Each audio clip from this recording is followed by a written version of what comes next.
let's go get into wholesaling. Let's talk about your first wholesale deal. All right, so let's start from the beginning, man. I started probably like November last year, and I was just dabbling a bit, because I wanted to see how it is, the process and whatnot. And I came across you on TikTok, and not a surprise because I follow a lot of business people, so you came on my TikTok, and I was like, who's this guy with nice hair screaming at me through my phone, and so he was talking about wholesaling, and I've heard of wholesaling before, through Ty Lopez and the circle he has. Yep. I did wholesaling, and I didn't really know what it was because I wasn't focused on it.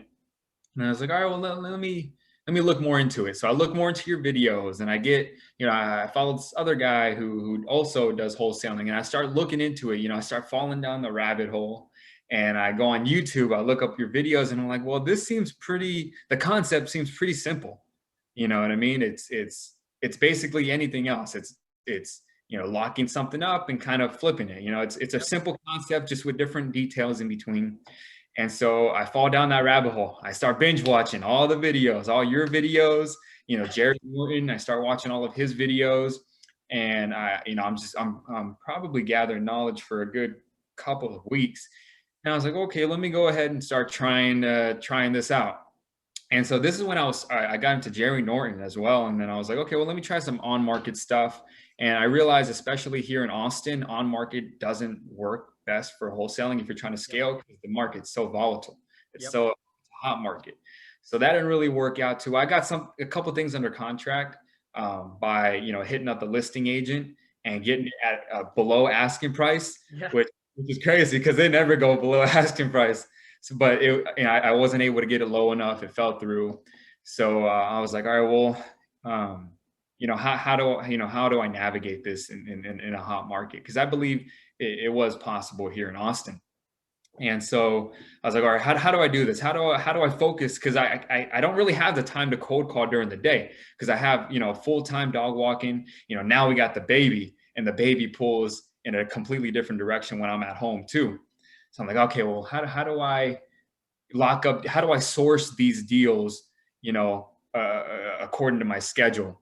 So then I start, I'm on Zillow, one night I'm on Zillow, and I'm kind of taking it from a different angle. I pulled up a list of rental properties in my area, and I start calling the property managers. I'm like, hey, I'm not calling as an interested tenant, but I'm calling to see if the owner's looking to sell. And I get no, I get a couple of screw offs, oh, you waste my time. So this is all in one night. I'm calling these rental properties, and a couple of listing agents on there listing them as a rental. And then I get one lady say, no, but if I have anything, I'll make sure to message you. I'm like, yeah, I'm a cash buyer. Just let me know. Here's my phone number. Here's my email. And then same thing happened with this other guy. He was like, no, I don't have anything right now, but if you follow up in a couple months, then, we'll see what I have, see what my inventory is. I'm like, okay, whatever. And so I stopped for a little bit because, I kind of got a little discouraged, and then I was like, okay, I got some other things to focus on. And then fast forward to January. So just like a month and a half passed by. I was like, all right, well, I have this list of people that I called before. Let me try to call them up again, because, the money's in the follow-up. So I started calling, and this guy, he was like, it was one of the listing agents for the rental property I had called. And he was like, hey, I got something for you. And I was like, all right, what do you have? He was like, it's off market. It's one of my pocket listings. I know the area very well. So he told me, I was like, boom, I know where it is. He was like, I'm calling a couple of other investors to come check out the property. You can come by and check it out if you want. I'm doing a showing this day. And throughout that time, I've been talking to other cash buyers as well locally. And so I had a cash buyer come out with me.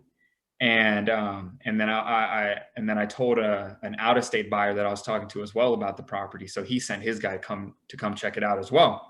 So we go to this property, and I'm looking fly with my sunglasses. I'm trying to be real cool like a cash buyer. And then I was like, I got my guy here just to check out the foundation, whatever. So we start walking the property a bit, and it's a good property, 10,000 square foot, a lot with, it was like a 4.2 or 3.2. So it's nice. ARV was like upwards towards 500,000. They're asking somewhere around mid 300s. So, you know, the numbers were good. And so the fact that I followed up with this guy, he really liked that. The listing agent, he really liked that. And that's why he kind of caught my attention and he was able to bring me out there. And so I was like, all right, we'll check out the property. I'll get back with you later this afternoon with our bid, because he had other investors there as well. Fast forward, the local guy that I brought, his bid was too low, but the out-of-state buyer, his bid was just right there. But on top of that, his terms with the contract met what the sellers needed. The sellers needed some time after closing to figure out what they were going to do afterwards, like their living situation, because they needed to find a home. And his terms met perfectly with what they needed. He gave them time to gather their stuff, to, you know, place their bids on their next home. So we won the contract with that. Fast forward, closing, we closed on that deal. He paid cash and we got paid. Boom. Now, it took no money, bro. No money, gas money. That's all it took. There it is. So let me take you guys back. For those of you who don't know, I did a video on this already. I think 2 days or 3 days ago, talking about pocket listing. For those of you who don't know what pocket listing is, you know, when I started out, I networked with a lot of realtors. And when you network and you build relationship, and if you connect with them, you can build that relationship with the realtors. I'm telling you, the one that understands, like they want to work with investors, pocket listing is they'll bring you the deal before they list the property on the market, because the seller might tell them, hey, you know what? I don't want to put this on the market. I rather, you know, if you have a cash buyer, bring it to me, blah, blah, blah, right? Because they're a seller that don't want to put their property on the market, but that happened. The agent happens to connect with them, right? And they will bring you in. They'll call you up. That's pocket listing, means they will allow you to come in, look at the deal first, make an offer before they blast it out to the whole world. All right. And those are some juicy deals I've made. Dude, I've done so many. I made 50Ks, 40K from realtors, and it takes no marketing. It's just networking, connecting with them, build relationship, and obviously, you know, you plant the seeds and it comes in return much more. Okay, bro, let's talk about this. So 300K is ARV, right? Around upwards towards 500. Oh, I'm sorry. ARV is 500. Yeah, upwards towards that. Got you. Okay.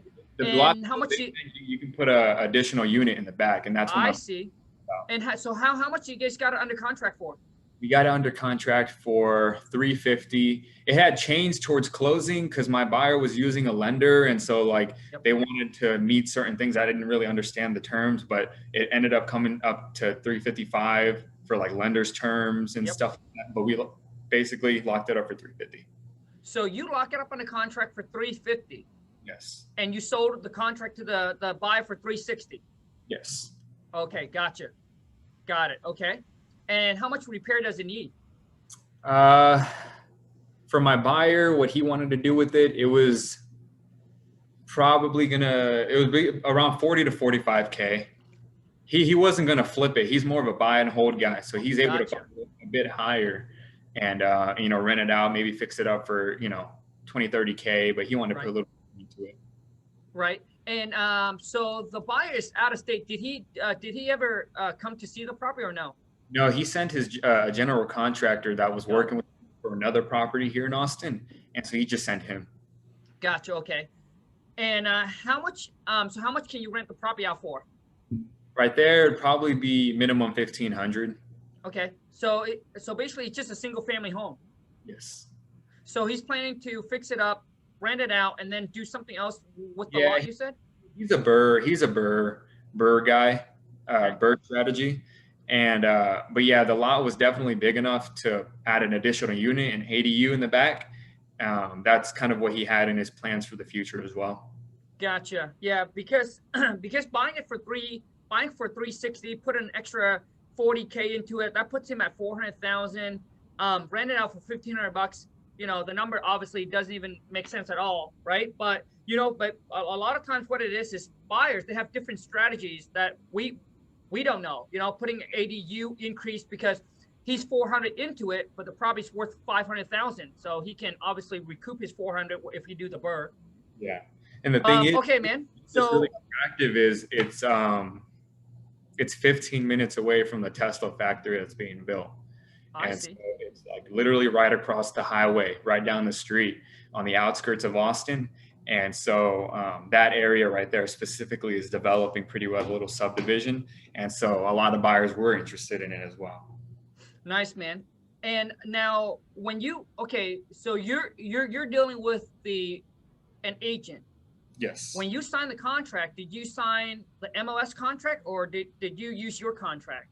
His contract, yeah. So he wrote it up using the T-Rec contract. The And MLS, yep.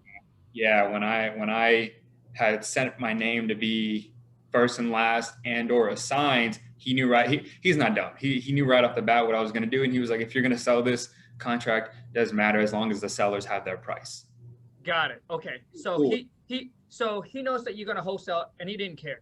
Yeah. Basically. Okay. So for those of you, the agents want you, typically when you deal with the realtors, they want you to use their contract. You just need to put "and" or "assign" next to your name, or just, and then that means you'll be able to assign it. If you don't, unless there's some verbiage in the agreement that allows you to assign the contract, most time you can't. Okay. Now, when you work with this realtor, how about the earnest money, man? The earnest money for this one, and I think this is what won the deal too. He put $20K down for the house. Okay, but at this time when you signed the contract with the agent, did you already have this buyer lineup already? Yeah. So you signed the contract with the realtors under your name and or assign, and then what did you put in there for? You put $20K for the earnest money. Yes, and right when we did that, I assigned it through the contract over to my buyer, and then I think the same or next day he put the money down. I got it. Okay, that's why. Got it. So you got a buyer came in and he pretty much put the deposit and everything for you once you assigned it. Perfect, man. Good job for you, bro. After he checked it out already when he sent his GC down there. Good for you, man. 10 G's. Boom. Now, hey, you have any other deal in the pipeline? Yeah, so I closed. So technically, this was my first one, but this one closed second. I had another one that closed before this one did, but this one I locked up after this one. So it took a while for this one to close because the sellers needed time to move out, to do whatever they need to do, and then close. My second one actually closed within like 3 weeks, man. How much is that? Another 10K. Another 10K. And dude, another pocket listing. Same thing. Another pocket listing from a rental property that I had called back in November. Good for you, bro. I reached back out to her and I was like, hey, you got anything for me? She was like, I do. And basically she gave me an exclusive on it. So no other investors knew about it. Such a nice lady, man. She was like a little older white lady, been doing, she's been an agent for many, many, many years. I was super nice to her. I was like, hey, do you have anything for me? She was like, yep, I just put an off-market listing up today. I'll have you check it out. And I realized afterwards, I was like, wait, am I the only one who knows about this? So I called her and I was like, do I have an exclusive on this property? She said, yes, but I'm going to list it, I think like 5 days later. I'm going to list it like on Monday, which is 5 days away. And I was like, okay, I want to get this before you put it up. And so it was in a great neighborhood here in Austin, close to Central Austin. It's called Hyde Park. I live in Hyde Park. Beautiful neighborhood, low inventory, high ARV. I was like, oh my God, I got to check this out. And this one, what's crazy is I did this one virtually. I live over the phone. Yeah, I did this one virtually. So she told me about it. I was like, okay, let me do my research. So I looked it up, looked up the property, and I pulled up the street view of the property. It's like 5 minutes away from me, like in this direction. I could have drove to it, but I looked it up and I looked at it. Right next door is like a brand new construction $900,000 home.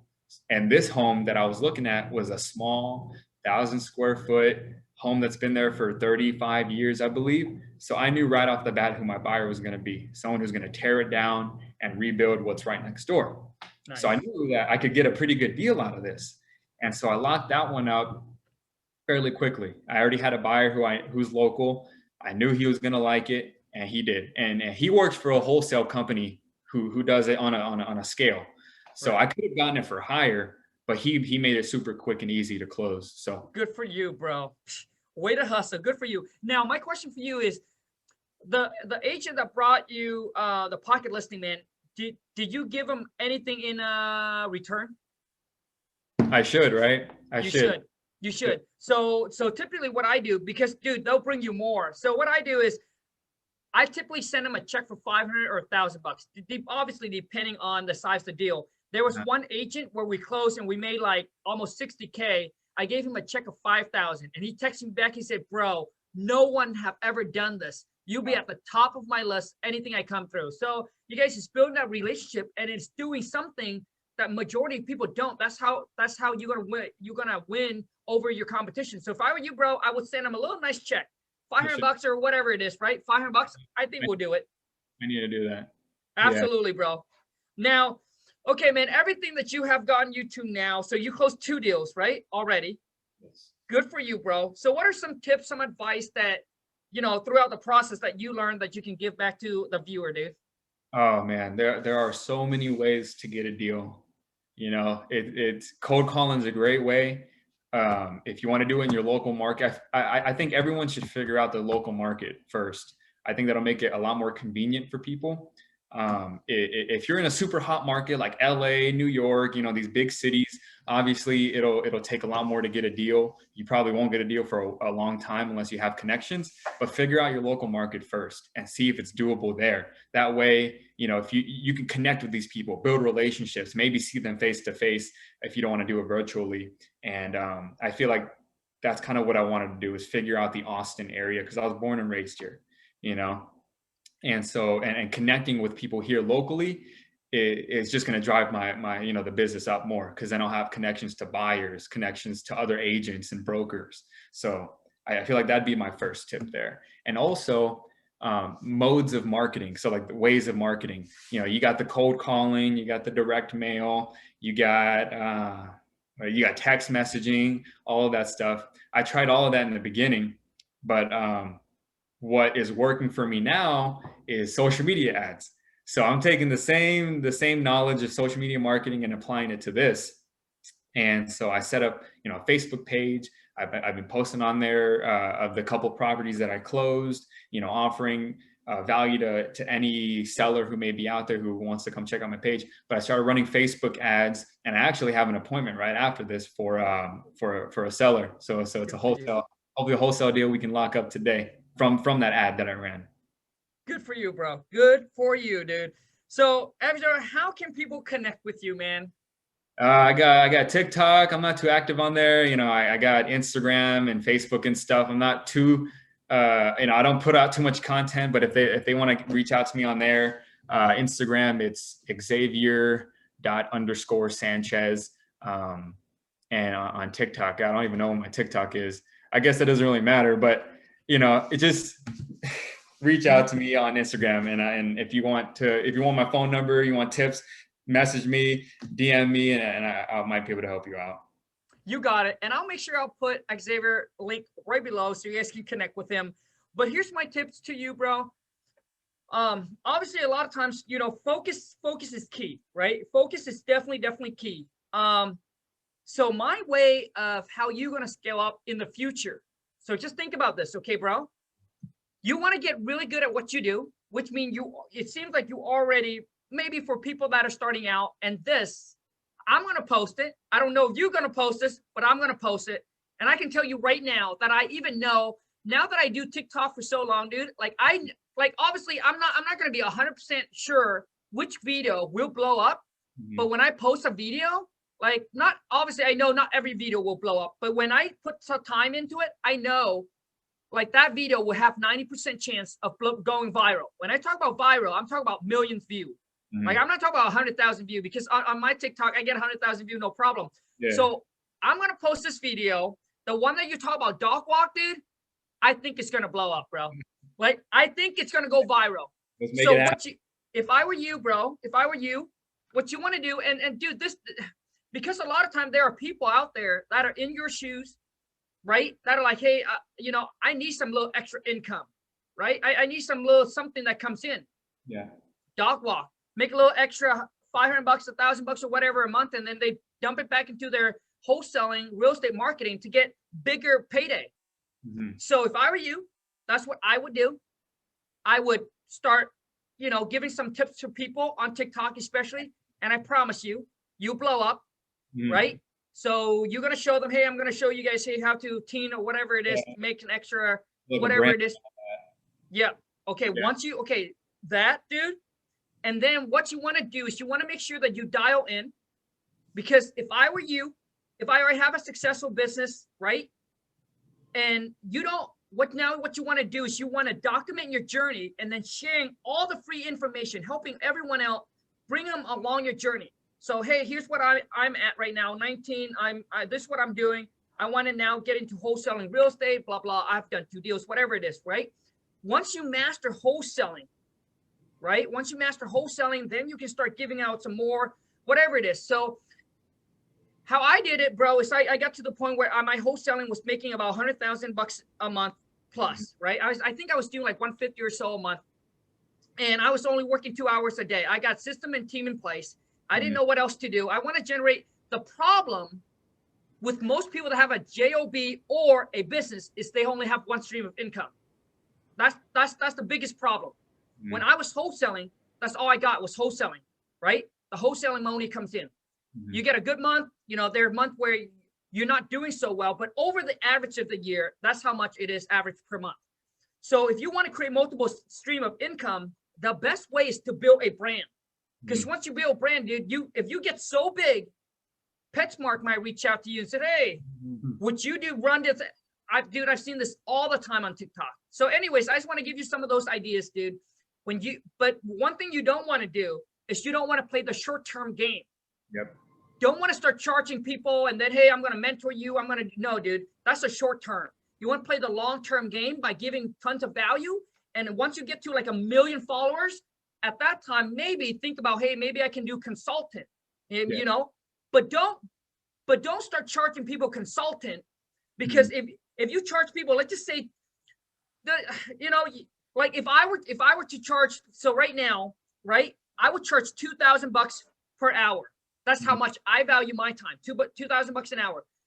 Like if you like, you know, for those people that are like, you know, you get on the phone for like 1 hour and you'd be like, you know what, 1 hour, I'll make $100. Woo, that's a lot of money, right? Because you're like, hey, I'm only making $15 an hour. But the problem you're doing there, that's a short-term play. That $100, dude, would suck up your whole entire day when you can create viral content. Yeah. When you talk to like 10 people, charging at $100, that's 1,000. But you only reach 10 people. Yeah. If you take that time and create content, you reach millions. And those millions of people, dude, will turn into residual client. Okay, so play the long-term game. Don't play the short-term games. Give value. Focus on growing your brand. And obviously, dude, try to live below your means. Save the money. Invest, obviously. You probably know all that, all right? So what you want to do is that's what you want to do. Grow your brand. The bigger, dude, if you start now at the age of 19, just give it about 5 to 10 years. Bro, if you grow, dude, it'll take you like to a whole different level, dude. Sure. Hey, I want to touch on that, man. Yeah, so like, can I shout out my dog walking page? If I shout out anything, I want to shout out that. Yeah, of course, bro. Yeah, of course. It's X the dog walker. The letter X the dog walker on Instagram and Facebook. My brand is pretty good locally, man. I get a good amount of bookings without doing anything. So I have a website set up where you can book directly and people will start booking me. So branding, I definitely agree on that. And I wanted to touch on the value you were talking about, and you've talked about it in other videos. For people starting off in wholesaling, you do not need a course. You don't need, you don't need a mentor. You don't need a mentor. You could have one, but you don't need a mentor if you don't have any money. It took me $0 to get my first deal. Your videos that you put out on YouTube and TikTok, it'll take you there. It'll take you to get your first deal. Obviously, anyone can get their first deal, but it'll take you there. It'll take you there. And like everything social media has to offer in terms of like wholesaling real estate, it's all on YouTube, you know, It's all on TikTok. Everyone makes videos about it. You literally learn everything you need to do just off of a couple of 10-minute videos for free on YouTube. You got it, bro. And hey, listen, man, I agree with you 1000%. And this interview, I typically try to keep it under 30 minutes. This one went quite long, but I want to wrap this up by saying this. Listen, I have courses that I sell, okay? But let me tell you with this, I agree. There is no secrets. All the free info that you can ever find is on YouTube. I have over 900 videos, okay? Most people are just too lazy to put in the time, put in the work, put the puzzle together. So there's two types of people out there. Listen to me. One, you can go to the store, you can buy the ingredients, bring it home, spend the time, cook it, and make it yourself. That's the cheap way. So if you take that into wholesaling, the free way is going on YouTube, putting your time out, putting that puzzle together, right? Doing it yourself. The pay way. So there are people that don't want to cook, that don't want to go buy the ingredients. They call the restaurant, they place the order, and they come, they pick it up, and they go home and they chow down. So that's where the course comes in, right? It's for people that, hey, say, Kong, I got a little bit of money, man. I watch all the video, right? And just like Xavier has said, man, you got to know self-awareness. Some people can do it by watching all the YouTube video. Okay, some people need a mentor. Some people need a course. Like, you need to figure it out. Okay, but I'm telling you that there's two different. All right, to get what you want, you either pay with time or you pay with money. The choice is yours, right? There is just no free handout. People DM and say, "Hey, Kong, can you help me out for free?" What else do you want from me, bro? I gave you 900 video. What else do you want? Right? You don't want to buy the course. I understand. Maybe you don't have the money. That's fine. Like, dude, I pitch, like, if you go and you watch all my TikTok and all my Instagram, and this is why I grew such a big followers. Because for those of you, if you understand this, I promise you, you're going to make so much more. 90% of your content, your video, should be adding value to people. 10% is where you pitch. Yeah. Okay? It's where you pitch your products or your service. But most people, what they do is they do the reverse. They pitch all the time, or they lead their followers into a funnel and then try to make a sales.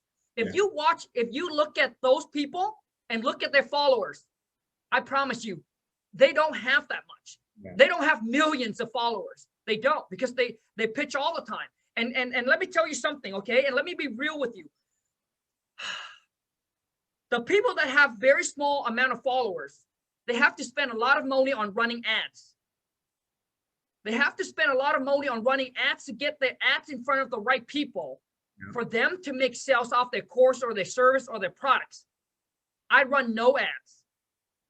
I barely pitch. I run no ads. Like right now, I don't know in the future if I run ad or not, but as of right now, I don't run any ads. I barely pitch. Okay. 165 G's last month off my personal brand. Now I say that it's not to, I say that it's not to brag or anything or not to impress you, but I want this to be impressed upon you and to let you understand that you playing the short-term game is you pitching all the sales. If I were to pitch, if I were just to pitch 2 sales a month, just do a casual, right? Hey, if you want my course, go check it out, whatever. If I were to pitch, dude, on all my social media, just once a month, just even once a month, I know that I can bring the 165 to 250 a month easy, but I don't, because I listen to Gary Vee. I play the long-term game because I want to get to 5 to 10 million followers. What's crazy about that, man, is the difference between the two types of influencers, the people who make content to sell versus make content to add value, is the people who make content to sell, their content is almost like unwatchable.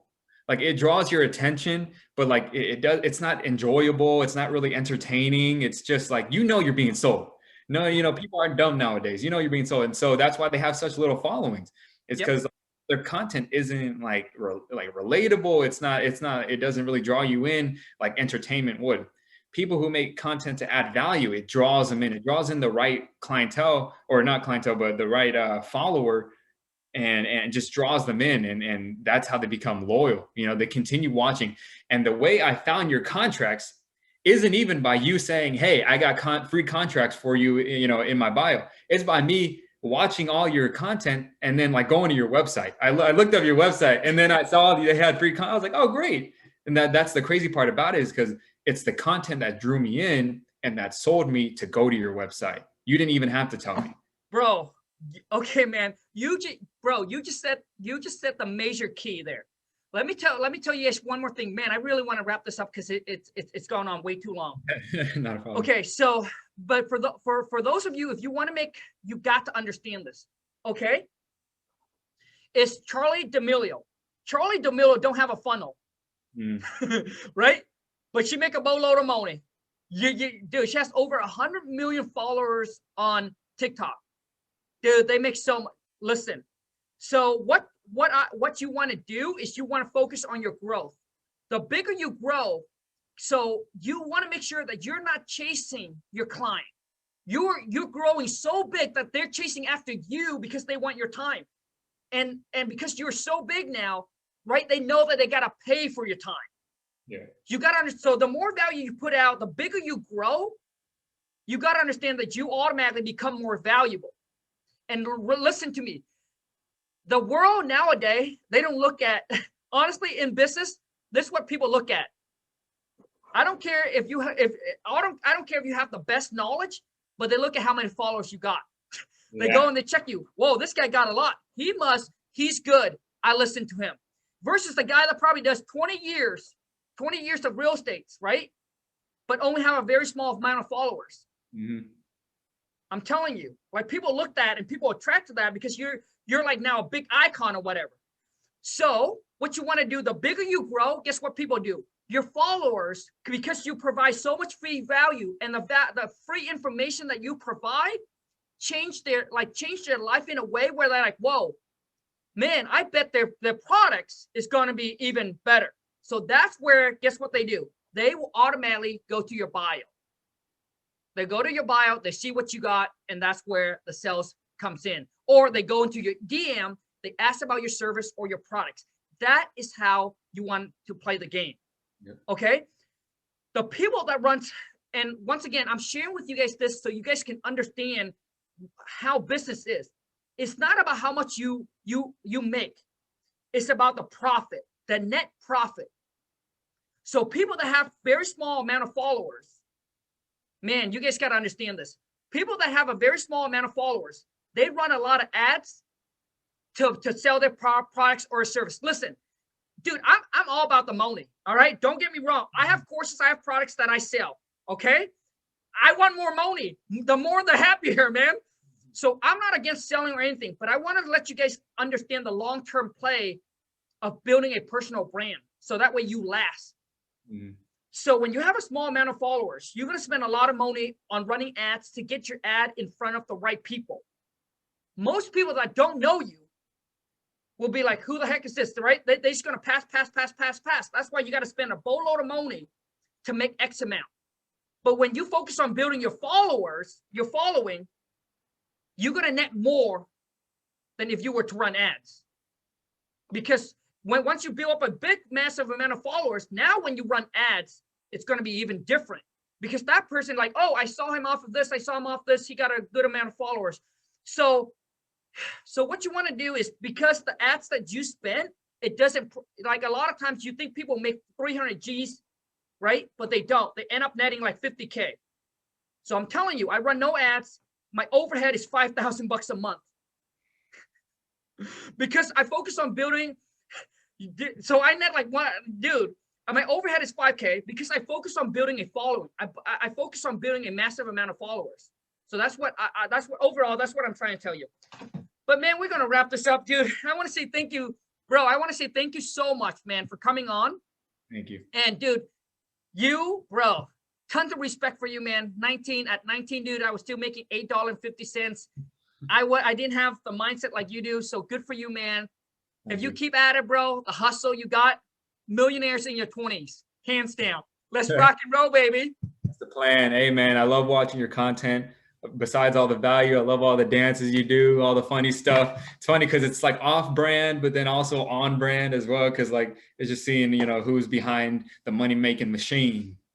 bro, the thing is, this is what Gary Vee said. If you can mix education with entertainment, you win.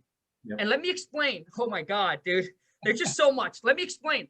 So what you want to do is you want to put out 80%, right, of education, but you got to blend in with. So, dude, you can't take something from YouTube and put it on TikTok and expect it to work, because you're getting two different platforms with two different kind of content, right content. TikTok is like 1 minute video or less. YouTube is longer, where you get more education. Okay. But Gary Vee said it, if you can mix education with entertainment, you win. So 80% should be education, 20% should be entertainment. Entertainment is like showing people who you really are. And that's exactly how I'm out in real life. I dance, dude. You think I'm funny on camera, bro? When I'm in person, times that by 10. Because when on camera, you're right. When I crack jokes, it's like there's no comeback, right? Yeah. But when I'm in person, dude, 10 times more funnier outside. So that's what, if you can do that, you will win. Like, you'll blow up. If you can mix education with entertainment, you win. Yep. Because if you go on TikTok, I see all these people, man, just putting out education. It's just the wrong game on TikTok. But anyways, man, for those of you who's watching, this has been like an hour. Thank you so much. I wish you all the best. Much success. Until next time, you guys take care. Ciao. Later, bro. Yeah.